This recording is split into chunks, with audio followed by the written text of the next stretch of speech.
Okay, you guys. Hi, we are Facebook Live. This is my friend Erin, and we're gonna wait till we get some more people coming in. Okay, we have one person in. What time is it? 7:33. All right, you guys, come on in. Welcome to this live. You're gonna be hearing a lot of great stuff. Okay, we're gonna have to drink for this. Hydrate. Okay, you guys, keep coming in. Live. You're going to be learning a lot. You're going to be learning about your soul contract. You're going to be learning about some of your life purpose. We got 6 people, okay? We'll start getting started at 11. You guys, keep it coming. Yes, keep it coming. Thank you. I'm going to go ahead and go over the questions that I'll be asking for Erin, okay? You guys ready for this? So these are just the questions I'm going to be asking Erin, and you guys can be able to hear the answers to these questions, all right? Questions. What is a soul contract, and how do you find out your soul purpose? How do you get in touch with your spiritual side in life if you have never explored it? How do you know if you have paid off your karmic debt? What are the different gifts out there that people have or have yet tapped into? How do you learn and know what your gifts are? What happens after death? Some insights on diseases and cancer in the body and how to cure or use preventative care with spirituality. Could you tell me more about mental illness, depression, anxiety, and how working with spirituality and holistic healing can help? And what is my soul contract? And what is Erin's? And what do we do moving forward with this information now that it's shared? Okay, so we're going to be sharing with you guys some really heavy, amazing stuff. So remember, Erin has been doing this pretty much since he was 3 years old. And he is, how old are you now, Erin? Okay, Erin is much older than me, so he has been in the spiritual game for a very long time, so he has a lot of wisdom, you guys. So obviously we can't go into depth all the information tonight, so we're going to touch points on the surface, and if you feel a calling to reach out to me and him, that could be something else. Okay, so yes, we have 41 people watching. Are you guys ready for this excitement? You guys, this is really crazy. So quick bio about me, you guys. You know, my name is May. And I have a very successful business. I am #1 in the city as far as esthetician and makeup artist with the Pitch Kansas City for 2018. 2019 is coming up. They're gonna actually announce the winners here soon. So fingers crossed on that. But yes, long story short, you guys, I have hit success very early in life within a short amount of time. So imagine starting a business when you are 21 and you had all this success and you hit 6 figures by 25, okay? So I'm letting you know, in 3 to 4 years, I did a lot of amazing things in a short amount of time. And when I did that, I was pumping myself full of synthetic stuff, full of things that are not healthy for the mind, body, and spirit. And what had happened was my body, literally, I had a mental breakdown, and it led me to Reiki. So with Reiki is all about energy work. After Reiki, I was able to heal my body, my mind, body, and spirit, and it allowed me to go into ayahuasca. Ayahuasca is from the pure DMT, and when I did ayahuasca, it changed my life, you guys. I met my ancestors, I met Jesus Christ, I met all of these amazing spirit guides and angels that talked to me, and I know some of you guys still laugh at that story, how DMT or psychedelics is just it's a trip. Yeah, it's a spiritual trip. Your spirit is going on a journey, and I learned so much. And I've been practicing my spirituality. I've been practicing my gifts and what I thought were considered mental illnesses. And I talked about it on my Facebook that there was a time when I had all these thoughts and these emotions, and it was confused for mental illness. I was almost going to I took depression medicine. I took antidepressant medicine when I was a little younger, and I thought that I was ADHD, and I thought that I had all these problems. But really what happened was I was so open and so sensitive to spirituality, and spirits were trying to talk to me and connect with me, and I didn't know that. So this whole time I was running on fear, and I was scared, and I was drowning myself in alcohol and all this synthetic medicine just to keep myself going and to shut myself away. I mean, I drowned myself in my work.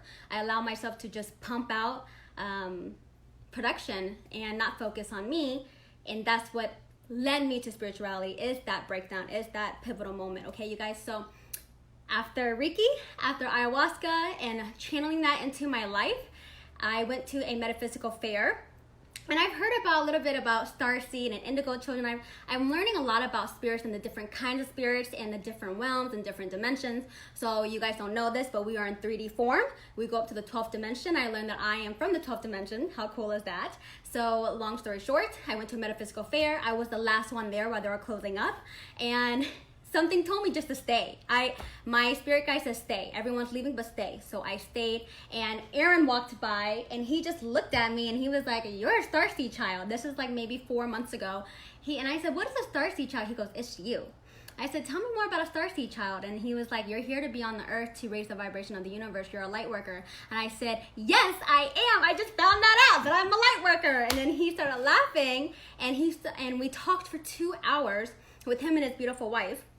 And I stayed, and everyone else was packing up and leaving, all the vendors, and I stayed behind talking to him, and he was telling me about past lives, and I said, "Can you do that?" Because I heard about this woman named Dolores Kane. You guys need to put that on your book, Dolores Kane. She is now gone, but Cannon. Dolores Cannon. Yes. Mm-hmm. It's so funny because I remember meditating, and I said, I need some answers.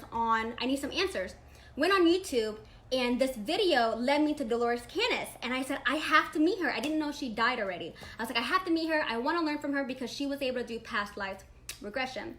Next thing you know, she's in my thought. And then I met Aaron. Aaron's like, "Oh, I do past 5 lives." I'm like the woman Dolores? He goes, "Yes." So on my birthday, I asked that on my birthday, I wanted to be very low key. You guys, I told you 26 has been a very beautiful year. So on my birthday, I asked Aaron to come over and do a reading. And it was very powerful. I got to meet my mom, and I got to learn about my dad, and I got to learn about my grandmother and about Andy and my life. And it was so profound because I learned so much about me. And you guys know the past 15 months I have been meditating, I've been working on my spirit, and every time I do ayahuasca, I get more answers and I learn more about myself. But when I did a reading with Aaron, it's like, imagine you have all these thoughts and emotions that are real, but he's able to go in and give you the details of the what, why, how, and the time. So that's very powerful because it validated me that I wasn't crazy. It validated that I wasn't just tripping and like, okay, was that real, or was that just my mind playing tricks on me? He was able to say, no, the answers that you're seeing, what you're feeling is true. This is what you need to do next. So he was able to help me, and it's been amazing, Aaron, to have you in my life. Thank you so much. You're welcome. And I'm so excited to share to my following, to my friends, to my family who you are, because when you bless that in my life, I have to show you to my friends and family, because this has nothing to do with religion. It's all about just knowing. Exactly. And understanding. Mm-hmm. So please, if you guys send a lot of love to Aaron, put those hearts. And please, Aaron, tell us about you. Kind of give you a background a little bit about me is over the last several years I've been in law enforcement and I've been a skeptic. It's been a really tough challenge for me to repress the things that I've had to be able to do for May and for others in a field like that where it's not acceptable to just go say, hey, how did you find that body over there? It's not easy to explain to them, well, I just talked to the person over here that was in that body. They don't go well with that. So it's kind of interesting, but take a little bit step back into my past here. Early days, growing up in the 1970s, was not an easy time to have that kind of gift. That was out of the witchcraft, or it was of the devil. So going around through all the different churches, there was a lot of those. I had a whole lot of time going through each and every church where they try to convert you to say that this is all of your mind. Like May said, it's all in your head, and there's something wrong with you. So spending 3 days in a hospital here having to get evaluated because there was something mentally wrong with you wasn't a whole lot of fun. The jello wasn't bad. But certainly, I learned to have to suppress that back in the late 70s, early 1980s, because obviously it wasn't socially acceptable in that time frame. So there was a lot of information that was getting downloaded from my spirit guides in those days. A lot of stuff that I really began to start to think, was I really crazy? Was I just hearing things? Was that just something that was made up inside my mind? What made it a dramatic change in my life is when having what they call the NDE, the near-death experience, when you get outside of your body and then you get to actually meet them and see them. Then I realized, hey, these are the same spirits that I've been talking to all these times, but I'm actually getting to see them outside my carnal eyes. Well, then moving forward, as a teenager, I found myself where I didn't want to have to try to explain this to my friends and other family members. My mom was very supportive as a kid, But you got to understand, in those days, it just isn't like it is today. It's a whole lot more information out there on the internet, more books. Like you said, Dolores Cannon has been doing it for over 40 years of her life. I didn't get the privilege to interview her before she passed, but amazing woman. And in doing so, just like that, she was a groundbreaker. And I highly recommend, if you haven't looked at her books, take a look at it, because it'll give you an idea of someone who was not gifted, someone who didn't have psychic abilities or mediumship. This is somebody who was just an archaeologist of sort, a history buff. She broke that ground for, and I give her credit because she broke the ground for a lot of us, for those who have those abilities, those gifts, because that's just exactly what it was. She was able fundamentally to be able to go around the world to interview people in past life regression and through hypnosis. And I've been doing hypnotherapy with clients since 1988. And what I found was, way back then in 1988, it validated for me when I heard the spirit guides talking about people from other planetary systems, and we'll get into that later, but it has to do with star seeds. And it was kind of one of those things like, there wasn't a catchword back in the 80s. So moving forward to the 1990s, growing up, having to get married, having children, having a family, getting into a career where you're in a first responder kind of thing, it was really hard for me because I was a fireman before as a policeman. So I got to see a lot of folks in not so wonderful situations. And I also got to connect with their family and their loved ones. And it was a real challenge to separate that between the two, because grief and agony is not an easy thing and a tragedy. And then the same thing moving into law enforcement. It was a real tough thing. You can't just go before a judge and say, well, yeah, Your Honor, I found the knife or the weapon or whatever evidence of somebody because they're right here in the courtroom and they just told me that and they're not here amongst them. It's kind of hard to prove that kind of thing. So it's been a real challenge, and it's been suppressed for a lot of years. And now I just recently retired here this past year, hanging up the badge, so to speak, for man here. What was your position again? Chief of Police. He was the chief of police. Can you tell which part of Kansas City? It is a small town southeast of Kansas City there. And I've had a number of years, and I believe that's divine, because and I'm glad you brought that up, because that's one of the things that I know the reason why I'm doing this today is because obviously I ran from it for a long period of time. And that's one of the things I did is in my dreams, where I had nightmares about running from the police before I was a policeman. I had dreams of running from the police, running from dogs and helicopters, SWAT teams, and just before they grab a hold of me, I'd wake up. And then I met a man, just like myself, who I told him that story. And you know what he told me? He says, well, you know what it is? You're running from what God wants you to do. And I couldn't argue that. I thought about that. So I went home that night. I called the wife and I told her, I said, you know what? I just signed up for police academy. Of course, she wasn't very responsive. It was like, you did what? But needless to say, I had no trouble getting in. As a matter of fact, interestingly enough, everything I needed was provided for me. I got right in. It was an easy slide right in there, and it wasn't a challenge at all getting into law enforcement. I just had to be able to surrender myself and let go of the wheel and let God lead me to where He wanted me to be. And so moving forward into that, I gained a lot of experience, a lot of history, where seeing both sides of things, fundamentally, I realized I wasn't helping people in the way I want to help people like I am today. It's not as satisfactory in the way of being able to help people like yourselves right now, because a lot of changes I don't have to tell you about, but there's a lot of things where law enforcement's good people, and they try to do their very best. But a lot of it's right now kind of tying your hand behind your back, and I said I can't do that anymore. I got to step out of that. My family was okay with that. Now they gave me an opportunity to be able to get both hands free, unbind that, and be able to put what spiritually called, just like May said, that calling that says, hey, guess what? Now I got another task for you. And this is what I want you to do. And I didn't run from that. I listened, and then I started paying attention to those same gifts that they gave me, and it says, okay, let's get both feet in the water. Let's start moving. And in doing so, I realized that there are people out here like yourselves right now listening and watching this right now, just like May, just like us, that have just recently woke up and you've been sleeping for a long time. And now it's time for us to wake up, start paying attention to these things, and we'll get into some of the nitty-gritty there. And so moving forward out of that, I'm going to turn it back over to her. Okay, you guys. So I know we're going to be talking fast because supposedly everybody's ADD. You don't have a long expansion time. Okay, so the first question is, what is a soul contract, and how do you find out your soul purpose?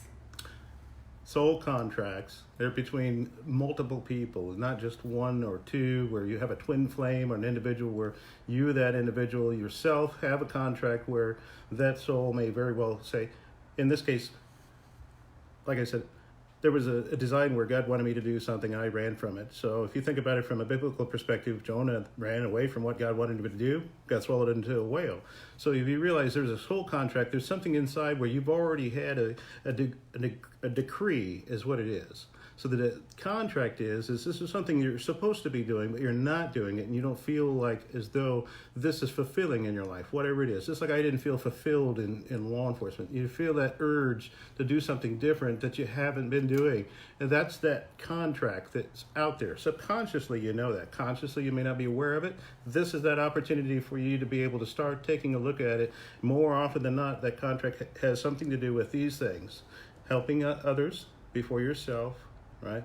Moving forward into a higher frequency or higher dimension, higher awareness, which is what you're doing right now, and being able to put that forward, being able to pay it forward where you're taking yourself out of that self-centeredness and moving that into the direction of what God wants you to do. So that soul contract is where every one of us, myself included, have an obligation. It's an oath we took before we came into this world we seem to have forgotten about. So if that helps you a little bit, give you an idea that that's what the contract is. Even if you don't feel like you're fulfilled right now, you may have to think about the fact that maybe there's something that you're supposed to be doing and you haven't found that yet. And now's the time to listen to what your heart says, what your mind says, and start paying attention to that, because you know what that is. When you find it, you know. So how do you find out your soul purpose? How, with people watching this, it's like, okay, what do we do? The first thing, sometimes I've heard people say, should I just take a bunch of mushrooms and figure it out? And I said, no, don't do that. No. First of all, if you're ever going to practice with psychedelics, you need to be in a very safe place, in a very controlled environment, and please be with someone who knows what they're doing. What can you share with them on how they can figure out their soul purpose besides coming into a reading to get Reiki done, to get some answers? First and foremost, you want to take the things that are attacking you spiritually out of your mindset, those anchors, those hooks. I kind of think of it as the situation of the Christmas Carol when you think about the Jacob Marley, who carried that heavy chain on his shoulders when he went to go tell his partner, Ebenezer Scrooge, don't be like me because the angels are going to come to visit you, and don't be like me hanging here with all this dead weight. Get rid of all that dead weight. Put it all in a box, move that outside the door, and get it out of your way. The purpose of your soul to be able to do things in this world will require you to clear out all the stuff in your closet, get it all in a box, and put it out to the curb like your trash. Moving forward to the soul purpose, you have to be able to stay committed to be able to pray every night under the stars. I usually do a late night hour where I just take about 20 minutes of my time and just get grounded and listen. It's important when you pray and just close your eyes and just listen and focus and attune yourself to that. You'll hear that purpose as you grow along. Or come in for a reading with me, Christy, or Aaron. We can help you figure out your soul purpose, because I've been helping girls left and right. How do you get in touch with your spiritual side in life if you have never explored it? That goes back to explaining, meditate. If you feel a pull to a light worker and you don't know they're a light worker, they can say that they work with energy, that they do reading, just little keywords to let you know that they are in touch with the spiritual side.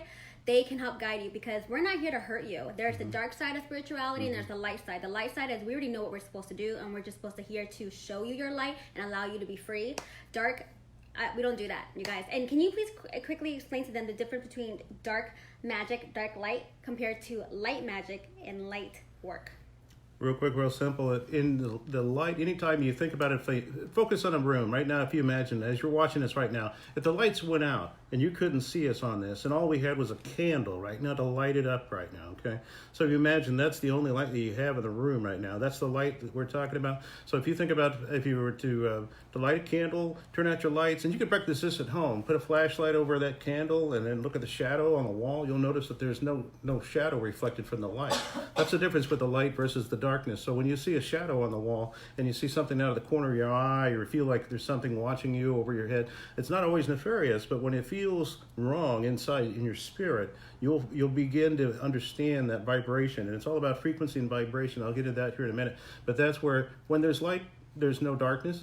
And when you see no shadow, you'll know that that is truly, in and of its sense, the way this works. When you see people like me, you see people like us, you'll be able to see a glow. I think some of you have already seen the picture of her where she had the aura around her. On my heart. You'll be able to see those kinds of things, the glow on people, that energy that brings out, and it stands out in a dark room. Yeah, thank you. Okay, how do you know if you have paid off your karmic debt? Explain about karmic debt, about the past life. How do they know they paid it off? So in karmic debt, a lot of this is something where you have a life where you've had something in your life where you have made a choice that violates God's law, not man's law. God's law. It's a little different than man's law, but it's the same kind of fundamental. So obviously in man's law, you violate it, well, you usually have to go to court and have to pay a fine or have to take some time out somewhere. And God's law is a little bit different, but yet similar, because now it's something where it's an IOU. There's a debt there. That karma is where if you do unto others as others do unto you, and you say, well, eye for eye, that kind of thing, you have to get out of that thinking. You have to get out of the carnal thinking, because obviously if you allow yourself to align with those that are dark and in the mud, then you're not going to get out of it on the spiritual side of it too, because you still collect that same debt on the spiritual side. Just because you left this world in your body doesn't mean that there's not that karma. Doesn't mean there's that family that had trauma as a result of whatever actions you took. So there's a karma that is nothing more than an IOU that you have to fulfill. And if you don't fulfill it in this lifetime, well, guess what you get to do again? You get to go back, kind of like repeating the same class, and do this over and over again until you fulfill that karmic debt or that IOU. And sometimes these are not always bad necessarily, but these are also something between other souls as well. So if you'll have more than one person, you'll have individual karma that you have to have. In groups, you may have to come back together as a group and fulfill that karma. Thank you. And what are the different gifts out there that people have or have yet tapped into? So different gifts people have in this human world. There's a lot of different variations of gifts. Think about it as if you were in a symphony right now and you had several different instruments, like I was sharing with May. If you have a gift of being able to be clairsentient or clairaudient, more specifically, just to keep it in layman's terms, to be able to see without your carnal eye, or to hear without your carnal ear, or the knowing, the sensing without any outside. That's usually where people will tell me, oh, I just feel like that was like a deja vu kind of effect. Deja vu is just another one of those labels that we like to call it for that sense that you have that's been given to you, and you've been able to tap into that, and you are now aware of those things, and yet you were aware of it on a conscious level, not just on a subconscious level. So those kinds of gifts are no different than if you think of an instrument, then pick any instrument you want, whether it's a piano, a guitar, or a violin, cello. They all create the same frequencies and spectrums for the most part, although they may be limited in scope in some, and they may sound uniquely different, but each one of those things that you have, you bring to the table. So probably more like what more my friends would want to know is like okay, for instance, like I know how to channel energy. I'm able to see their higher self, and I'm able to see the present and the future short term. I'm really able to see someone's future about 6 months to a year out, and then the overall general picture of the future. As far as the details, I don't know how to do that. With you, you know how to do a reading and channeling where you can talk to. So I only work with angels, fifth dimension and higher, and you work with actual people that have just passed away. Correct. You work with the deceased. You work with those that are in purgatory state. Correct. And you also work with past lives. So, like, explain to people your gift, what you do when you're doing a reading and you're holding their hand like you hold my hand. What's happening? What's going on with you? Like me, when I'm channeling, I just feel colors, I see numbers, and I feel everything. I don't see it, but I feel it and I can smell it. And then I can, when I talk about it, it comes into visions for me. So with you, how does that work when you're doing your reading? In my sense, I take it one more level out where I'm taking myself outside of my consciousness, and to some degree where I'm kind of have a duality. I'm still here, the present upright, sitting here having a conversation with you, but I'm going in accessing what's called the Akashic record. That's a soul record. So it's kind of like a library. So think about it like that great big library that you go to, and there's a great big book, and then you got to go find that book.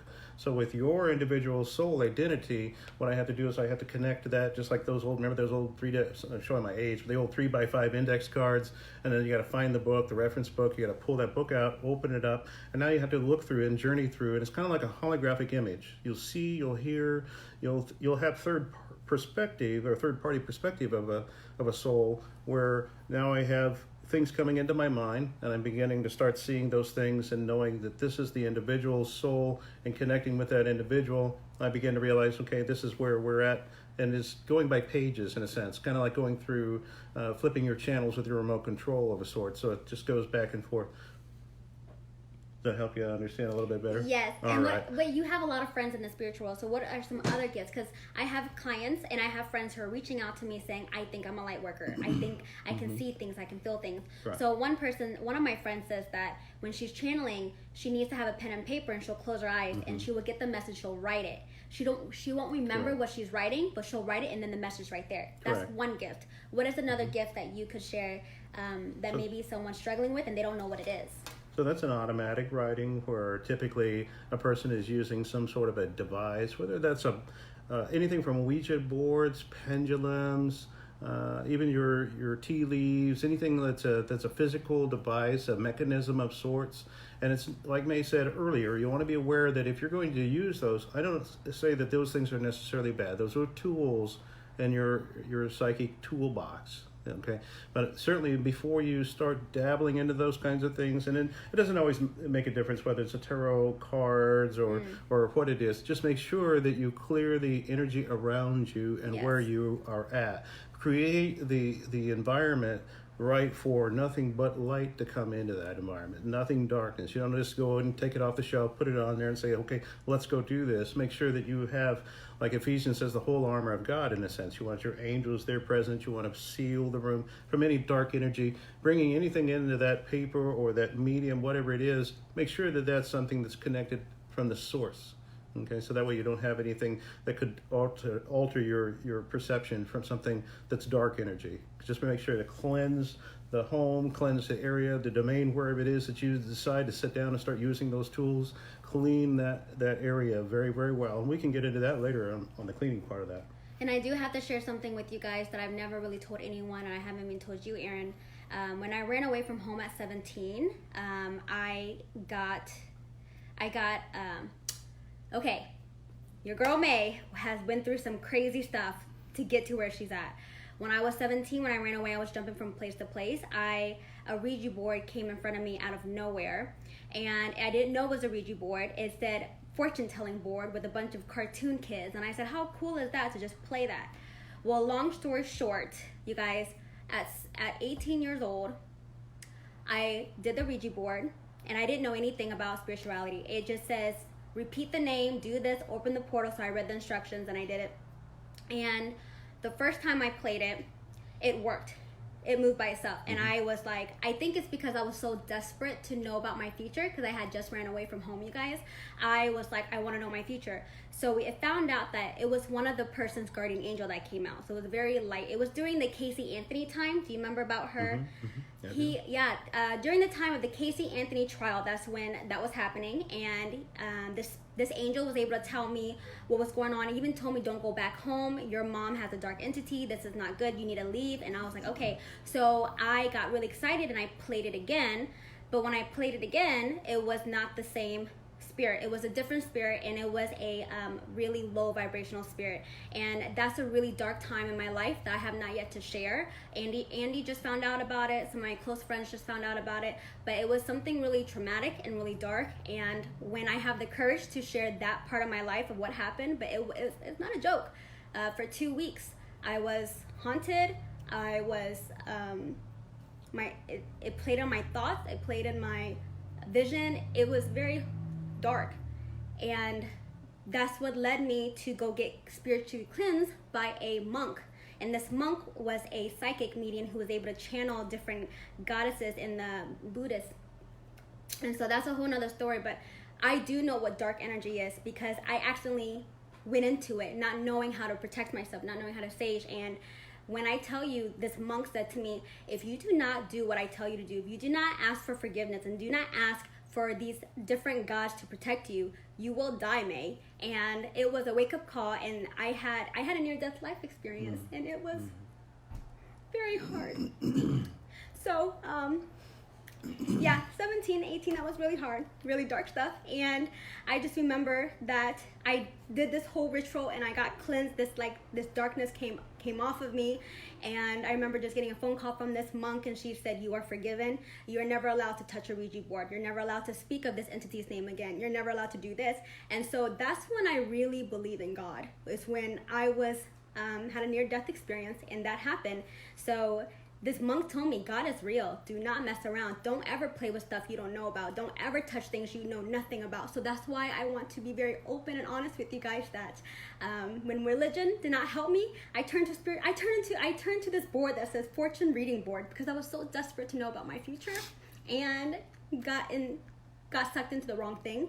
pulled myself out of it, and now I'm here. So I know there's a lot of girls that don't have a very healthy home and they're looking for answers. And this is why I'm very open about my spirituality, because I'm learning the right people, learning about all these amazing people that are on the light side of spirituality, and they're teaching me, and they're my mentors, and they're guiding me. And that's why I'm here, to be very open with you guys. Mm-hmm.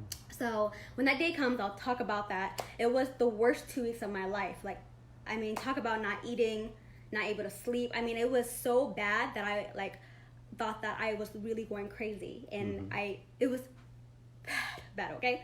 So yes, I'm pretty sure you probably went through some dark stuff with your practice. Actually, and conversation just like what she's talking about, I've had folks who have had the same dark energy that I've had conversations with, who don't know each other, who I've had the same conversations as though we've been an hour or two apart, that may be 10, 15, 20 years apart. I've been having the same conversation with a lot of demons and dark energy with these same types that will come in and out of different people's lives. So I'm very, very familiar with their names. And it doesn't surprise me, like in May's case, what she's talking about.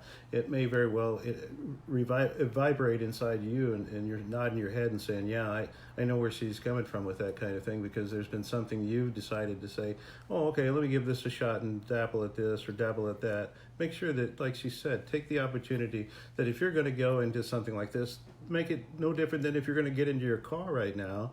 Before you get on the highway, aren't you going to take the time to put your seatbelt on? Yes. Just to make sure that you're going to be safe in case you get in an accident? If you wouldn't think about any less than not putting your seatbelt on to get in a car so you could safely get out of it when you get home, right, then getting into this is something you have to consider. I want to get into it wearing my body armor or my seatbelt or whatever you want to call it.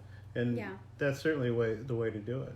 Yeah, I was 17. I played with a Ouija board, not knowing it was a Ouija board, and contacted a dark entity where he literally took over my life for 2 weeks. And I wasn't possessed. I was just followed. He followed me, and it messed up everything in my life. And that's when I had to seek answers. And that's when this monk was like, it's because I didn't believe in God. I didn't believe in God, and I was lost.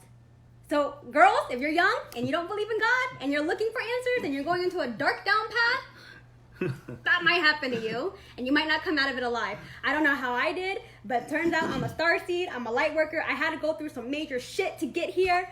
Whew, okay, that's another story. Okay, so, yes. So how do you learn and know what your gifts are? Did we go over that? How do you learn what you know your gifts are?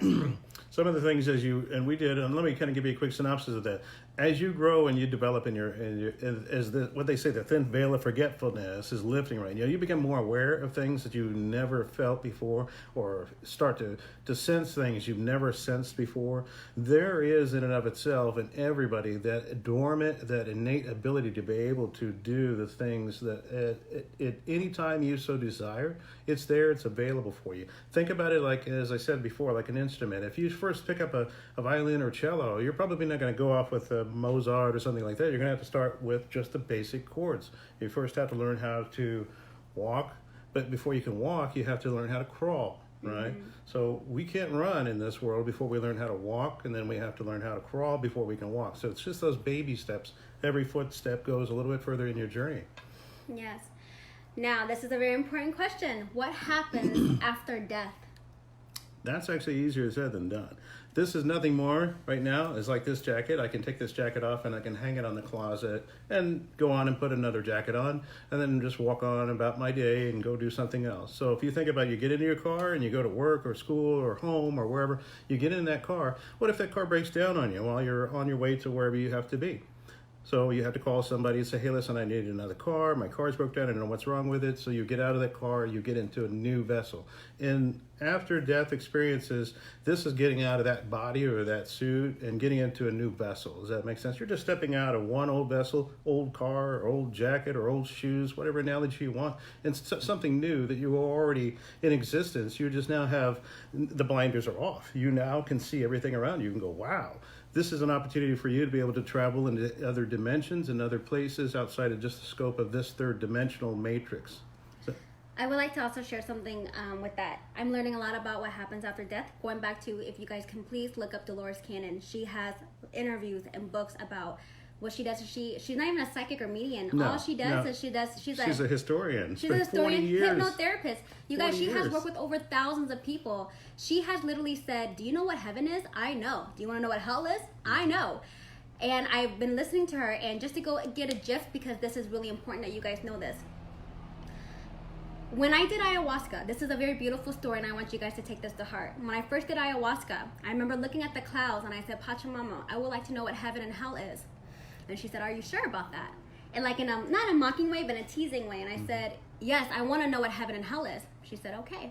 So she said, look at the sky, my darling. So I looked at the sky. This isn't when I'm under ayahuasca, like pure DMT, you guys. I'm talking about like, I am tripping balls, like looking at the sky. And she said, this is heaven. And the clouds turned pure white. My whole body became clear. It became pure. It became light. And I just started tearing up because it was so beautiful. And I was like, oh my God, this is what heaven is. Like, can I go here? And she said, when your job is done, you can come here. And I said, and she said, I was so into it. I was like, I don't want to leave. I don't want to sober up. I just want to be in this state of heaven. And she said, are you ready for what hell is? I said, yes. And then all of a sudden, I'm imagining that I'm going to be in a dungeon with fire, with demons. Like, I'm thinking what hell is portrayed in Hollywood, okay? And all of a sudden, the whole room got dark. The clouds turned black. And all of a sudden, I felt small. And I felt suicidal. I felt depression. I felt anxiety. I felt voices in my head going back and forth. And she said, honey, there's no such thing as hell. Hell's in a state of mind. You are in hell. Hell is earth. And when she said that to me, I think I was 25. And my first time doing ayahuasca, so it was last year. And I remember just crying. And I said, you're so right. This is hell. We are in hell. And Dolores Cannon talks about that. Earth is a school. Earth is the only place hell is at, because if you think about it, why are we on a planet? We're in a place where people are sad. People want to leave. People are committing suicide. People are hurting each other. What's worse than that? That's hell. Hell is in a state of mind of being lonely, being shameful, feeling guilty. And did you know man made the emotion of shame? Man made the emotion of guilt. That's all lower vibration.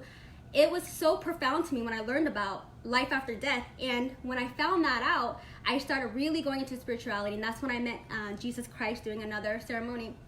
And I will tell you guys, this is very, not to sound crazy, but I understand why Jesus crucified himself. I understand why he died. I never understood. I said, why would he kill himself? I'm like, whatever. Okay, like I never understood that until after doing ayahuasca and having my awakening. I said, I understand why he did that, and I would do the same thing. You guys, I am so enlightened. I know who I am. I know where I want to go. I have everything I ever wanted since I was a little girl. And if I was to die right now, I will be okay with that, because I now know where I'm going to go, and I'm at peace with that. I just having that emotion, I'm not afraid of death anymore, because I know what's happening after this. So this is a very small portion of what the bigger picture is. And Dolores Cannon talks about how heaven is actually a day spa. There's even something bigger and much more powerful than heaven. Heaven is just a temporary day spa. She was explaining how when you die, you go through this whole line of like meeting God and going all these things, and she talks about how you reach heaven, and heaven's just a temporary spot until you get a knock on the door and you say, are you ready to review what you did in that last lifetime? And when I was listening to this, my jaw dropped, because she said there's something bigger than heaven. It's called the masters, it's called the guide, it's called the library. And so she was explaining how they would take your soul out of heaven, because you were in a spa, and they take you into this room where all these masters, all these guys that's from the source, and they would say, May, let's look at everything you did as an Asian woman in Kansas City. Let's look at how you treated every single person. Let's look at how everyone talked to you. Let's look at how you deal with all your problems, all of your situation. And you were sitting and you're looking and this is what Dolores says, this is truth. She said that you were in a room looking at yourself and seeing all the things you accomplished and didn't accomplish. And it's a review. And if they are not satisfied, if both parties not satisfied with the contract, you must start over again. So that's why I say you are immortal spirit living in a temporary vessel. And so learning about soul contract is you chose your mom. You chose your dad. You chose your brother. You chose that cheating boyfriend. You chose that beating husband. And not to say you deserve it, but because there's some things you needed to learn, and you subconsciously chose that because it was supposed to teach you a lesson. So my biggest pain was my mom and dad.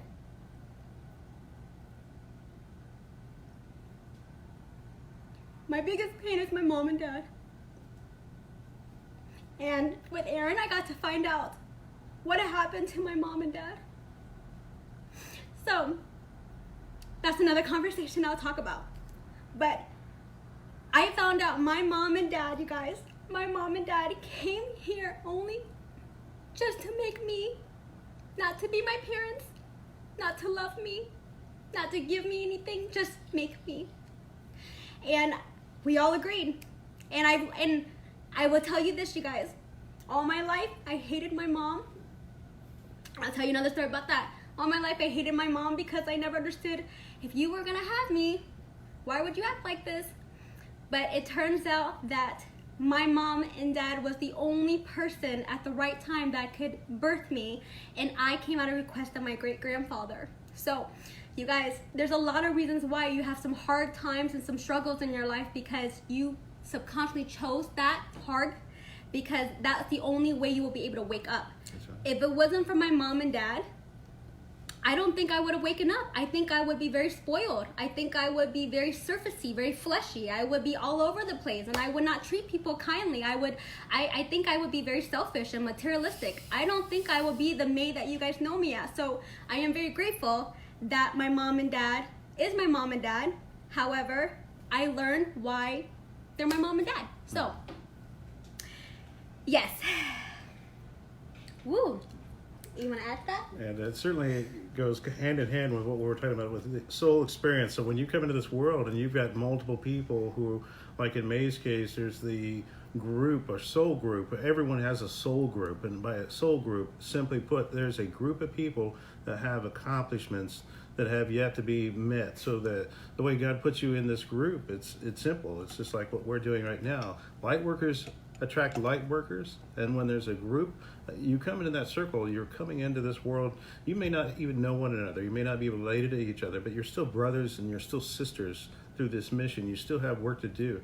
So if this is unmet in the other worlds, then you come here, because this, like she said, this is the training ground. This is the opportunity for you to be able to get what it needs to be done and accomplish the work that you need to do, the work that other people need to do, and to do it cohesive in this, what's called a symbiotic, like the yin yang, the Asian symbol, the yin yang. That's a symbiotic relationship that you have with one another. Just because you pass away doesn't mean that work is finished. You still got a lot of work to do. And it really takes a lot of courage for any of you right now watching just to come right back here, because this is the hardest place, really, to get your work done. It is the most challenging. It really is. Mentally, emotionally, physically, and otherwise. It really is. So put that in your notes, you guys. What's worse than hell on earth, where we're hurting each other and we're feeling all this pain? Think about it. And I love the principle of God. I really believe in him now after all what's happened to me. But the church was made by man, and I just feel like I'm above that.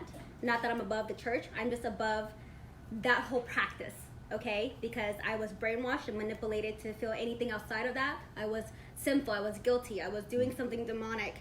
And you guys, there's a lot of things that me and Aaron can't really share live because it's code words. You can't really say it. But if you ever come close to me and Aaron and you really want to know what's happening in our world, kind of like what's happening in the tech world, what's happening in politics, there's some things happening spiritually in our world that we cannot share out loud because we can be flagged.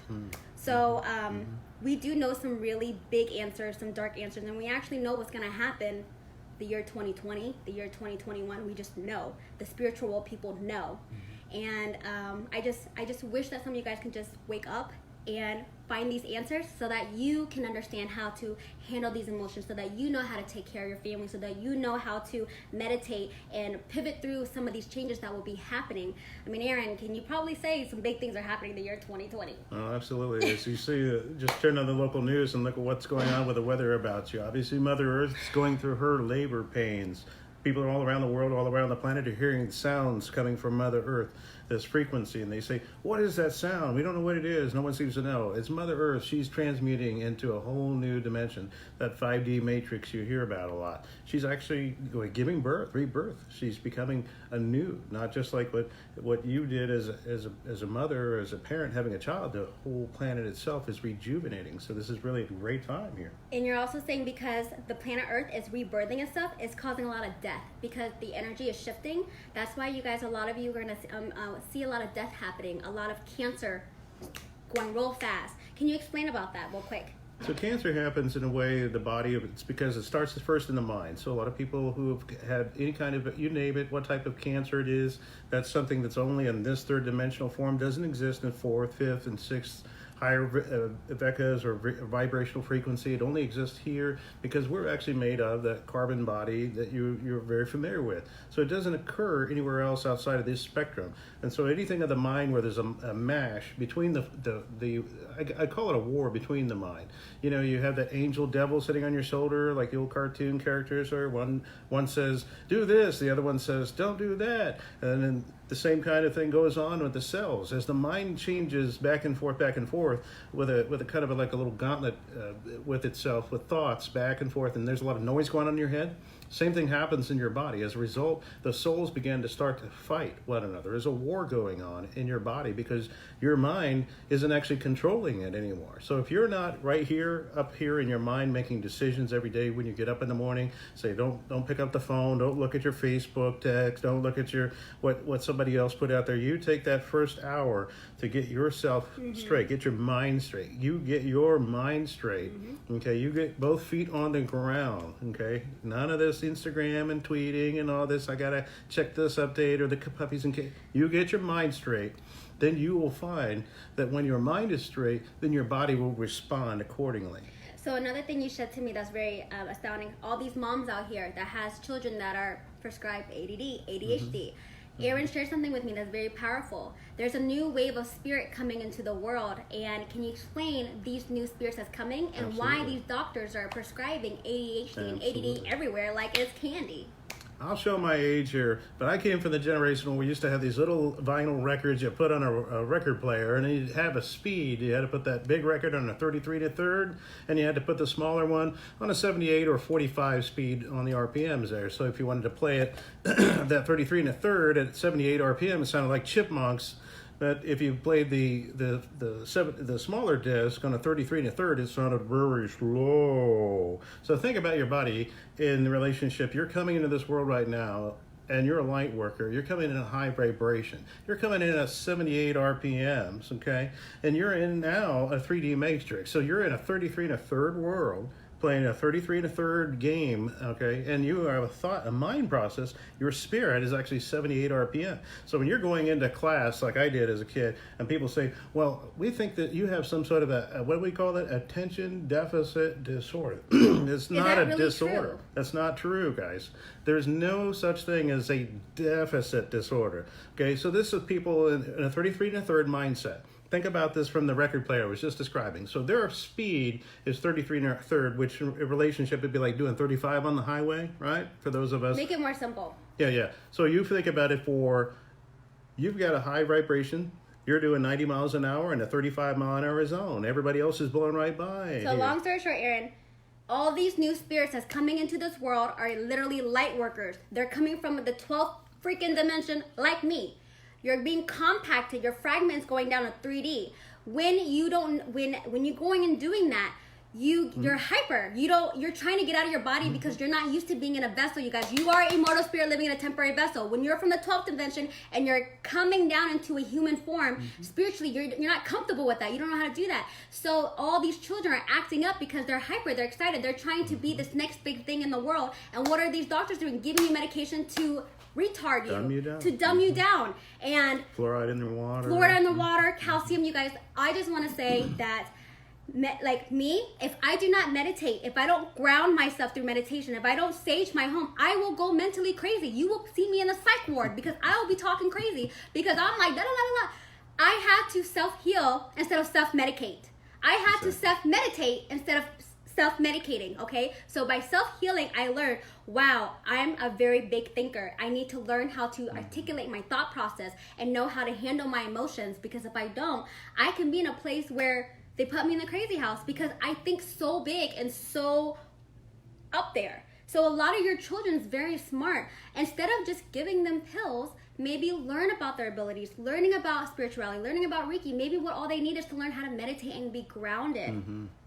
That's one thing that's very important. I'm glad you brought that up, May, because that's something that we need to really take serious. Is when they used to say, "Go hug a tree" or "Go walk out here in the grass," right, barefoot, right? I used to make fun of those people. Now I do it. If you think about it, look at this. Okay, you get up in the morning, you probably put your slippers or your shoes on. You get out here and you get an artificial floor, and you get in your artificial flooring in your car to go into artificial floors in your building. And when are you actually making any contact with the ground with your bare feet and grounding all the energy that you've had stored up here, all down and out back into Mother Earth like it should be?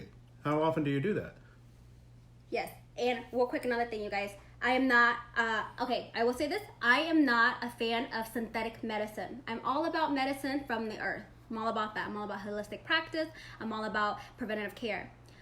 Obviously, everything stems from a spiritual neglect. I talked about on my last live on Monday that when your spirit is at dis-ease, it causes disease in the physical body. So if you can get your mind right, your chakras aligned, you will prevent that dis-ease in the body, where it will turn into purging in the body, where you would have to force, it would purge into cancer. So everyone who's going through a hard time where they're having to take harsh medicine, I'm not saying get off of that at all, but what I'm saying is there is something much more deeper than, oh, your mom had it, so now you have it too. Oh, you said something about, you did a reading how this girl, she was born with a head injury. Correct. Erin said she did a reading where she would have to take these medicines. She'll go to the doctors and get MRI. She had CAT scans and X-rays, MRIs, found nothing wrong with her head whatsoever. But she was having, what, migraines and headaches? Major migraines and headaches in her head. And then all these doctors, she couldn't figure out what it was, and then she went to you for a reading, and then it turns out in one of her past life, Correct. What happened? She was actually a Jew in Nazi-occupied Poland in 1932. And I can release, I've got her permission, Ann Dordenhofer was named, so she actually lived in that area at that time when the Nazis were storming into their homes, taking anything that was of value at that time. And then she stood in the doorway where an accidental round went off by one of the Nazi soldiers who was firing a warning shot, and she happened to take that bullet in the back of her head, and she pointed to exactly where her pain was. We were able to appreciate, validate, and release that energy back into the social memory complex where we could take that out of there, and she could just go on with her life without having to have all the prescriptions and pharmaceuticals and medications and what have you. And she's actually alive and well today. It's amazing how these things we remember in our subconscious, we don't remember consciously. Now, a lot of those things may result of birthmarks, for example. A lot of those things are... when people are born with a birthmark. So if you guys, if you're born with something and they say you were just born with it, there's a reason why, because something happened in your past life that carried over in this lifetime. Okay? A lot of things that happen in your past life carried in this lifetime. Once you figure that out, you can heal yourself and you can avoid synthetic medicine long term. Okay. And that goes without saying, where obviously people have anxiety, people have depression, but these are nothing more than I had hooks. all that. Think about these as hooks, like a hook on a fish and holding a fish up here, right? Dangling it up there, right? If you've got that right now, if you're dealing with this depression and you're dealing with the anxieties and the fears, all these things are, what do we say, disease, disassociation, disorder, right? If anything that a doctor says to you is like my hair, it's disorder. It's dis, right? If it's a dis or dat, it's not what you need, right? What do they tell you? Okay, you got this or that. So one of the things I always want to keep you in mindset about and focus on this when I'm saying to pay and listen closely, okay?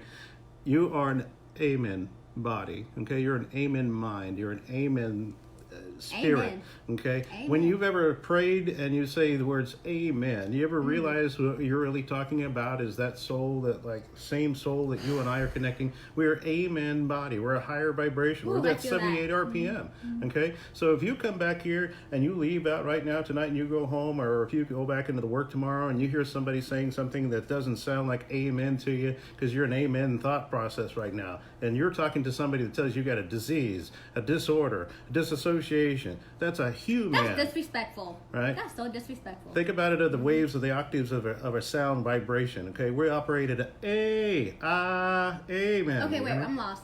Aaron, Okay, I hope you guys figured that out. You guys, okay. So Let me throw it in here right Yes. quick. Last thing. If you're operating the mindset of a human is a hu. Okay, that's a little lower than a man, right? We said man is up here, human's up here. man, One more. I can't even understand you. I can't even keep up with you. I don't think they can follow us. Last one. Ever hear this? Oh, my house is a bad omen. Remember Aaron, that? stop. Nope, we're not Uh-huh. getting it. Okay. All right, you guys, are you ready for this? Because I'm gonna need you to know what's up with me. Aaron, what is my soul contract? You did my reading. Tell them why May's here. You guys want to be my friend. I'm gonna be a very good friend. Tell them why I'm here. She is definitely the torchbearer. If you haven't figured this out already, she's the carrier of that light, that torch. So if you think about it like the Olympics, before the Olympics start, who's that one pivotal person that has to bring the torch to light the light that begins the game, right? We're all living in this game, okay? It's crucial that that one person does the very thing that brings the light that begins the game. Make sense? I am the light. You have a person right here who's a light worker who's responsible for you, okay, on a spiritual level, right? On a social level, right? On a mental and emotional level. And you got to give her love for that. You got to give her some respect for that because that's certainly a lot of responsibility for somebody so young. You guys, I'm just turned 27. I just found out all of my responsibilities in this lifetime. Do you know how overwhelming that is? Like, Aaron, tell them I'm supposed to find 18 to 20 people that are like me around the world. And that's easy because you put out that vibration right now. Look, they're already watching right Thanks, now. you guys. Right? Thanks. Yes.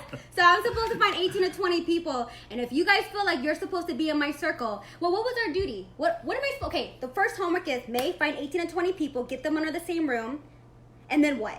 Okay, now we're moving forward. So remember what I said going back a little bit? Before you can run, you have to do what? You have to walk, right? So you're not Before you gonna can tell me. walk, you have to crawl, right? So now we're getting out of that crawling mechanism. We're going to stand up, and sometimes we're going to fall, but we're not going to fall alone by ourselves anymore. Okay, today after tonight, you're not going to fall by yourselves. You hear me?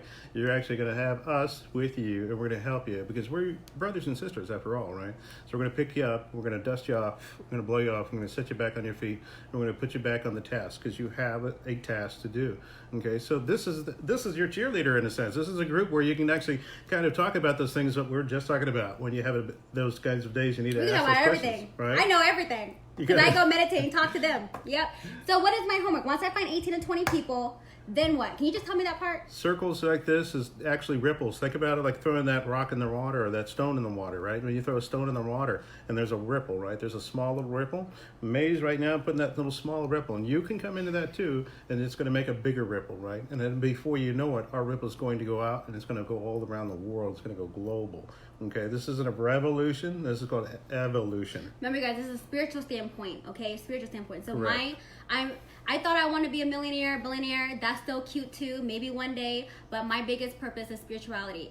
And you know what he told me? He says, you're gonna have to sit and meditate and think about your light workers. So that means, you guys, when I'm not working, I am literally turning my phone off and I'm sitting and I'm literally telepathically communicating. And I want to tell you guys something. If you guys have ever been drawn to me, not because of my beauty, but you've been drawn to me, I have been sending my angels to you guys. A lot of you guys have been telling me that I have been in your dreams, that I've been in your thoughts, that that you have missed me. It's not a coincidence because once a week I do a strong meditation where I'm sitting for hours. I'm talking about, like, I sit like 6 to 8 hours and I'm meditating and I'm pushing my vibration to every single woman in Kansas City that needs me, okay? And you guys are coming to me for a reason because I'm not here just to be cute. I'm really here to help you guys. And there's a lot of girls coming out of the woodwork and they think they're light workers or they think they have psychic abilities. That's amazing. Harness it, focus on it. Get guidance, okay? Don't practice it alone because you don't want to be what happened to me at 17. Almost died from that. So, okay, so he didn't tell me what what the mission is. Some of that's going to be coming out here. It'll come in time here. I found 3 already in 1 week. It's my honey Andy, Christy Marsh, and Celie Smith. I found 3 light workers already. I got 17 more to go around the world. Yep. Okay,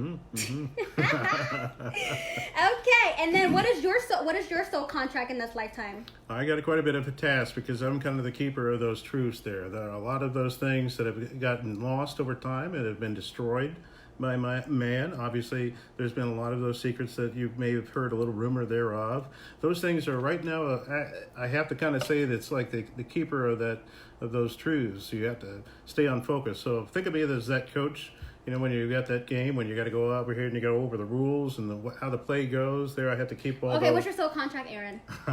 What's your soul contract so they know so they can help you? Okay, I certainly need to be able to spread this out here and be able to give back to you. Right now, I need your help, aid, and support to be able to do this kind of work. I need to be able to do this on a global level. We need to be able to help each other. We need to build tribes. We need to build absolutely that kind of light workers where we have circles, not just here in this metro, in this Kansas City area, but all around the world. And it starts with you guys right now, and I appreciate and validate you guys for just being there to help us Yes, support thank that. you for the 47 people that's watching. I want you guys to know this right now as I say this out loud live.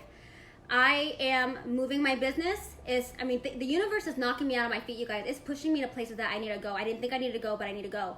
I am not to do this out of greed, but I have to do this. I will be raising my prices because I need to do less clients and I need to focus more on workshops and retreats. My next path is going to be more spirituality. You guys, I have a solid clientele. I don't need any more new clients as far as aesthetic purposes, but I love to do it because I love to do that. But that's what my guys told me. They said, you can only do so much with facials and makeup. We need you to do less of that and do more spiritual work. We need you. And how it's like, imagine God coming to you and say, Sarah, Jane, Mark, Dan, we need you to do this. Please help us. And it's now bigger than me, you guys. I made my money already. I made everything I wanted to make. And now it's like, okay, what can I do that's bigger than me? I don't use plastic straws no more. I'm bougie. I got this at TJ Maxx, $7.99. It gives you a pack of 10. I have, what is it called? What kind of straws are these? Metal straws. So yeah, doing little things to help the environment and help Mother Earth, okay? Workshops are important for us because we actually have Yes, to we're get working on serious that, with you guys. Mm-hmm. We're trying to figure that out. To that. Okay. If you have input, we certainly want to hear from you as well. Yes, okay? if you guys have ideas of how you want the workshops to be and how you want our classes to be and our retreats, please let us know because you guys, I'm not a great planner, but I'm a great executor. So if someone can plan the event, I just show up and do my role. I'm really good at that. I'm good at winging it. That's what my role is. So Aaron, that can be your job. And I'll just show up. But let me tell you guys this. This is something really cool that Aaron can do. We can go into a room and Aaron can channel and he can point at you and say, your grandmother's here. She wants me to tell you this. Your dad is here. He wants me to tell you this. So if you guys are going through a death experience right now with a loved one, reach out to Aaron, you guys. I'm validating. I'm vouching for Aaron that Aaron is safe. Call him, reach out to him. He can come to your home and he can do a private reading and help you and your family about why there's chaos, why there's a death, why there's cancer, why there's so much happening in your life. And once you know the answer, and once you know what to do, all you can do is move forward from it and fix it or heal from it. So you guys, I'm vouching for Aaron that he's a great guy. Don't be afraid. He can help you. And if you're looking more for energy work, because I'm a master manifestor, okay? Like I know how to master manifest. It's so easy. You come to me, I do Reiki work, I do energy work, and I know how to do that. Past life, that's him. Karmic debt, that's him. Okay, so what do we do moving forward with this information now that it is shared? What do we do now? Okay. Like we said about these workshops, it's going to be crucial that we have training and we have groups together, small groups and large groups. So I want to ask you guys tonight, take the time tonight after the end of the show, and reach out and give me some suggestions on what you'd like to see us do, be able to help you be able to get this out there. Just if you think if there's a way that we can help your family, and we can help others that you know, I'm looking forward to it because we love you, and I love you and appreciate you guys and want your support. And I really, truly feel like this is our God-given gift, that this is what we can express and give back to you. And that's what I want to do most for you, is to be able to be, obviously, it's one of those things where we have to start somewhere. Yeah. And this is where we need to start right here tonight, okay? Yeah, thank you guys for tuning in, and I hope that we can find a date and time. And if you feel like you are a light worker, if you feel like you're meant to do energy work, please come to the class and the workshops because we are looking for you. I'm looking for my 17 people. It is not a game, you guys. And what happens if I don't find my 17 people? I gotta come back with a mom and dad who didn't want to raise me and do it all over again. I don't want to do it, okay? And also, can we tell them on live what's happening about the new world? Can we talk about that? No, okay. Yeah. We can't talk about that. We'll save that for another day. Yeah, you guys, there's something happening with the new world order. Can't say anything more than that, but it's happening and it's going to happen. And if you're into spirituality, we can teach you more about that. Until then, y'all can just be asleep, do your Starbucks coffee, hanging out and watching the news and be scared. By the way, I can't say it. It's like I want to tell them, but I can't tell them because I don't want to get in trouble and I don't want my Facebook to be deleted or like red flag. Jesus. Okay. Thanks, you guys, and thank you very much, guys. Appreciate it. Yeah, you guys can wait. Go ahead. What, Aaron? What do you want to tell them? If you want to get a hold of me, go ahead. Promo. You can go. I've got a brand new Patreon account just opened up here. You can search on patreon.com, and it's simply Cosmic Connections. So if you go to patreon.com, Cosmic Connections on there, you should be able to find that very easy. You can actually book the readings on there. And you can certainly go to the cosmicconnections.radio on Facebook as well and join our fan club as well. I appreciate hanging out with you guys, and I look forward to hearing from you guys here real soon. Yeah, but one more thing, because I like to make it about me again. Tell them about my past life. Just real quick, tell them about my past 5 lives. You guys, you have to hear. That it's over. If you guys want to log off, you can log off. But you guys, this is so cool. So what he does is that we'll stage the room. Okay, live is over. That's over, but now it's about me. So we will sage my house, and my friend Tiffany and Samantha was here, and like we have to pray over the house. I'm talking about like you have to really pray over the house. So we prayed over the house. This is what my reading did. He touched my hand for 2 hours, and he was able to read my past 5 lives. Just tell them real quick my past 5 lives. Kind of moving back into it, and it's one of those things. As I tune my frequencies up there, I have a hard time remembering what they are as I'm connected and disconnected. As I recall, 5 lives ago, I was a playboy. Yes, she was a little bit of a rebel rouster with the ladies as a male figure. In that, it was kind of each life you're not always the same masculine or feminine energy. So you'll come in whatever form God wants you in that mission. So in that particular life, she was a kind of a womanizer of sorts, but that's okay. We don't hold it against her. But 5 lives ago, I was a womanizer, and I didn't treat women well. Correct. And one of my soul contract karmic debt is that this is why I'm in the beauty industry to help serve women, because help women I have hurted so many women when I was a womanizer, and now probably a lot of my clients and a lot of my friends are the ones that I cheated on or and did so bad things to. You certainly, I couldn't say it well enough. Obviously, if you think about someone that's hurt you in your life right now, you have to learn to be able to forgive that person. Forgiving is the first step in the right direction, being able to release that energy and then give them love. You don't have to love them. You just send that love to them and just let them out of your circle or out of that ripple. Okay? So obviously what she had to come back is to be able to help you because of the karma that she had there. Obviously you're realizing she's here to serve you now, huh? I'm here to serve you, woman, okay? I have a hashtag. Are you ready for this? WTBU. Wake these bitches up. Hashtag. Okay. So my 4 lives ago, I was a little girl in London. I died from tuberculosis, something about the chest. I had a breathing problem, and it's funny that you said that because sometimes when I get excited, it's hard for me to breathe. Like I have a hard time breathing, and it's not asthma. I'm like, like I'm almost dying. And when you said my 4 lives ago, I was an 8-year-old girl that died in London because something was in the air. And what was my soul contract? Just to be born and die at 8 years old? Some of these lives that you have may be very, very short. And what I always kind of, for folks who may have not understood sudden infant death syndrome, for example, or SIDS, it's not a disease or syndrome. This a lot of these souls will come into this world and they just want to be here to experience this 3D earth, to say, I was here. That's it. You'll realize that, and kind of going back to what she said about the Dolores Cannon, a lot of these folks will come in here, they'll just want to experience this and say, I was here, I got my human button, and that's it, and I'm out. They don't want anything to do with this world, being the darkness, the heaviness. They just want to be here, whoop, and they're gone. In that particular life, this is one of those lives where she says, hey, I want to go try this out and see how this world is. Obviously, consumption, as it was called then, and it's called tuberculosis, I believe, today. This is sort of the elements you have to consider that, like we said before, but if you're going to go out in the weather, you got to be prepared, right? You got to put your coat on, your raincoat, your umbrella, all that kind of stuff. And then my other past life is I was a stillborn to an African woman. So please, everyone who has been dealing with miscarriages, okay, this is a really strong message for you ladies, and tag your sisters. Those who are struggling with stillborn, miscarriages, and abortions. In one of my past life, I was a stillbirth to an African woman. That's probably why, like, honestly, I always felt like I had, like, African energy in me because I love my sisters and I love my brothers and I just love that culture so much. And I always knew there was some tie to it. And so you told me I was a baby to an African woman in Africa a long time ago. But what happened with that? Bringing yourself into that world I found interesting because yet you still had family who was right here, or friends right here with you now that you're still tied to in this world and this mission today, just because you experienced that. But what were you saying? You said she had a karmic debt, and one of her struggles was she had to endure a stillborn. Mm-hmm. She had to go one of her karmic debt, which she had to pick a struggle. You guys, before The you, mother. the mother. Mm-hmm. So you guys, when you guys have a karmic debt and when you reincarnate back into this world, you pick your struggle. That I know that sounds crazy. You pick your poison.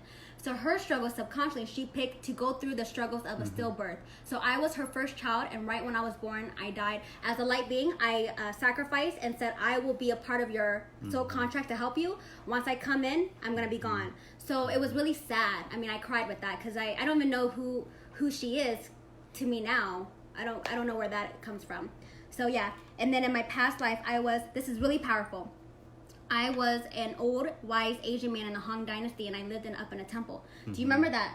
Please tell them more about that. So here you have a person who is of a This is high my recent faith, past life. a high religion, obviously, at a time where Buddhism was the religion of the world. If you can kind of think back in those times, it wasn't very practical for you to be anything other than whatever in this case, Buddhist belief. And here's a soul who came into that world who actually kind of snuck a few things in there, higher vibration in the middle of that religious beliefs, their system. So was today, I a wizard? What was I? What was I considered back then? this would be a priest in a priesthood or a monk of sorts here. So you're looking at an order like no different than what you would find elsewhere in other outside the Far Eastern. So you have an order, you have a priest who had to do the work of the meditation and the prayers and bring an element of that higher vibration into You that said the too. government was against me. Right. So I had to go into hiding, you guys. I was my past life in the Han Dynasty. That's my most recent life. I was in the mountains with the temple,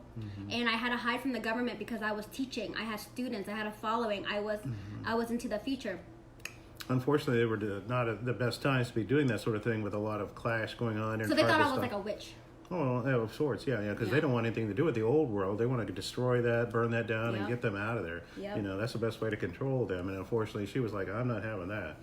So I hid in the mountains and I died at 75 when everyone else died at 30, 40. You guys, I survived off meditation and working with energy. That was my past life. So I come back in this lifetime pretty much that guy, but in a feminine body. And Aaron, tell them why I came back, because my rate of completing my mission was higher than if I was to come back a man. A lot of people are gonna have girls. A lot of you guys your firstborn is gonna be a girl because the energy is woman. Woman is gonna be taken more seriously. Woman's gonna go into power. Woman's gonna raise up in the ladder. There's gonna be a lot of woman shift. So if I came back as a man, I wouldn't be taken as seriously compared to me as a woman now. So just to let you guys know that. Obviously, we need a little masculine and feminine, but here's the thing, as you know, is you have to be able to have a fine balance between it. If one is higher than the other, we have to have a fine balance, right? You know, we have to be able to symbiotically bring it together. We have to keep that balance between each other, and that's where she comes back again in a little better body, I hope, and a healthier body than the last one, that's for sure. What is the message you can tell the men, to these husbands and these boyfriends and these guys that are watching? Like, because they might feel intimidated, like, oh, okay, so it's woman energy. So am I demasculated? Am I not? Am I going to be submissive? Am I going to be the beta, not the alpha dog anymore? Like, how can the men help us thrive and heal the world? Better to keep your mindset on the imaginary hat. I always say it's imaginary hat. When you come in and you're coming home from your job, take the imaginary hat, hang it on the hook, be a husband, be a dad, be a father, be a grandfather. Don't come in there with that imaginary hat and say, this is how I want it, rah, rah, rah, rah. Okay, be her support. Be there when she needs you most. Love her when there's no love to be had. If anything I've learned, and my wife's here right now with us tonight, 25 years of being married to her, it is not that this relationship is a 50-50, okay? It is not. It's 110%. You have to be there for them when they're sick, when they don't feel good, when they're throwing up, when they're just having one of those days, okay? You have to be there to give them that love and give them that support, even if you don't feel it, even if you don't want to, okay? Because if you have that old paradigm of, oh, it's 50-50, well, look at those folks who are unhappy and they're divorced and they're out here running the streets. They don't know their soul contract. Right? It's 110%, right? One more question, you guys. One more question. Is a powerful question. I know you guys are like, damn, this girl talks a lot. But it's a lot to learn. Vacation life. Yes. Please talk about vacation life because some of you guys are on vacation life and some of you are not. The difference between someone who needs to be on a mission life and a vacation life. Please explain how many lives do they have to go through a mission until they can reach a vacation life, and what does that mean? Because Andy's on vacation life. He just has it good. Typically, you have about 6 lives that you will have to live here on Earth, and that's the third vecca or dimension, in order to be able to get your vacation, in a sense, so you don't have to come back and incarnate. But you have the option to come back and incarnate if you want to. And if you do desire, then about that 7th time coming back, then you have that life where you have everything you've ever wanted, right? You have everything that you've ever dreamed or desired. Okay, everything is available. All the doors, all the gifts are given to you. The Amazon boxes come to your door, so to speak, and then all those gifts are right there for you. So you never have to go hungry or thirsty or want or need, because it's all right there for you. That's your vacation life, and you can live it however so you desire, as long as you stay within the boundaries of what God wants you to do. So it's pretty superb for. So pretty much every 6th mission life, you get to have a vacation life within guidelines of what God says it can be. So what was I on, my 5th life? He said I was on my 5th. So I'm on my 5th. Get this right. I'm on my 5th mission life. I have one more hard one to go, you guys. I might come back as a blind man with no arms. All right, that might be my 6th life. But then if I can fulfill that, come back to 7th life. So let me tell you guys something. Whenever you guys see some people that are disabled, or this is what Dolores Cannon said this, and everyone who is disabled, everyone who is crippled, everyone who is struggling to live life to the fullest, I have heard from Dolores Cannon that she talks about, you are the one that are the most bravest, because you choose to come back with so much struggle to pay off your karmic debt faster. So meaning, if you are currently in a wheelchair, you subconsciously chose this life to have this pain and to, clear up your debt faster, so that in your next life it can be a lot easier. So it makes sense to me why I chose my mom, why I chose my dad, and it made sense because the amount of pain, the amount of hard that I had to endure with my upbringing, it's all because I wanted to get out of the way so that I didn't have to deal with it in my later life. I didn't have to deal with it later, because when I tell you guys, at 27, my life is great, you guys. Like, it is great. So that might be something you want to think about when you're thinking about your spirituality and why you're in pain, or why you're hurting, or why you're disabled. And if you want more answers, you go to him. He'll be able to talk to you about that too. Certainly, and I've spoken with folks on the other side who have actually crossed over now, who have been in those situations where those bodies didn't work the way your body works, and that that's a situation where it's a myasthenia or a neuromuscular disease, you name it, mental issue, whatever it is that was some sort of a hindrance or an obstacle in that life that you had. I've had conversations with people that have told me, there was a purpose, there was a mission there that they needed to fulfill, and there was the karma that needed to be fulfilled. So it wasn't their parents' karma, their family's bad omens, or that sort of thing. It was that karma they needed to fulfill. They didn't want to come back, as Dolores, you'll discover, talks about, some of those folks choose to come back as a rock in the first dimension. Who wants to be a rock, right? You'll come back in those types of you want to come back as a rock, be stepped on? Did you want some of you guys? People do. Yeah, some people do. Be kind to those rocks. Some of them came back as a rock. Exactly. Wait, how long did they get to live as a rock? Tens of thousands of years there. Oh yeah, do you really want to come back as a rock and live tens of thousands of years only to be thrown in a lava cave and be burned alive? So some of those folks who actually come back may not have their vision right now with their carnal eye, may actually have better psychic skills than you and I right now, believe it or not. Yeah, you guys, this is some truth. This is something that religion does not teach. Religion does. Why? And ask why.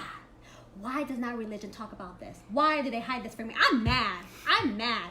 It took me 26 years to find these answers, and nobody taught me this in school. Nobody taught me this in church. All I was told is, May, don't ask questions. May, I'm gonna beat your ass. May, stop asking so much questions. May, you're annoying. How come I was shunned and stomped on when really I was curious? Goes back to what I said about ADHD. Remember where you're sitting in class and somebody said, hey, I need you to hurry up and finish that work because everybody else is done, right? Or maybe you're the only one of the class that hasn't finished whatever project it is, and everybody else is outside playing, having a good time. You are that person right now in this world where religion serves a couple of purposes for you, and it has aspects of spirituality, but they haven't woke that up again. It's kind of an aging dinosaur. They need to bring it back. They need to talk about these things, don't they? They need to talk about hell. They need to talk about heaven. They need to talk about spirituality. They need to get reconnected again. And that's not something that easily can be done, because you got two paradigms. You do this and do that. You either go here or here. That's it. And that's not all there is. There's a lot more in that and built into that, isn't there? That's where it's always a good thing to have a conversation just like what you just said. And obviously that's where, if it connects to you and resonates, definitely get on there, take an opportunity, when we get off of here tonight, get together with us. You know how to find us and be able to connect with us. We're going to teach some classes of this. So this is going to be a winter project for some workshops to get. And I got deeper. one more thing I got to tell you before we log off. You guys, I have a full appointment book, okay? This is my business side. I need you to respect my boundaries and my career and my business. I am booked by the hour. It is very hard for me to step away to just hang out and talk about spirituality. So if you could just please respect my practice and my time, make an appointment. Come in for a Reiki appointment. Come in for a facial appointment. Make an appointment. Aaron, this is what he does for a career. Don't just say, hey, can we go have coffee? I would like to talk to you. Aaron's working with spirit people and dying people. He doesn't have time to sit and talk over coffee. Make an appointment. Please respect the business side and what we're doing. Because I barely have time to be with Andy. I barely have time to play wifey and girlfriend. I barely have time to do anything else. So my whole mission is to be in appointments with my clients. So just want to let you guys know, a lot of you guys are reaching out saying you want to go out for lunch, go out for dinner. Like, I appreciate it. But what's more important is just make an appointment, come in so that I can give you my energy. I can give you my love and we can talk about things, because now I know I'm focused with you. Because if you are wanting just to go have lunch and dinner, it's very hard for me to pull away from my appointments, because right now I'm on a mission, and my mission is to work on these people. And same thing with Aaron. Aaron has a wife, he has children. So you guys please be mindful when you're reaching out to him and asking him questions. If it's one question, that's okay. But if it's about your life, please make an appointment. Please respect his time. He has a family and all that, okay? Thank you. Hey guys, I appreciate it again. I'm looking forward to getting You together just keep with you. talking. We just keep talking. We're gonna Okay. have a fun time. Bye, you We guys. should do this again. Thank you. Thank you so much. Mwah! Bye guys.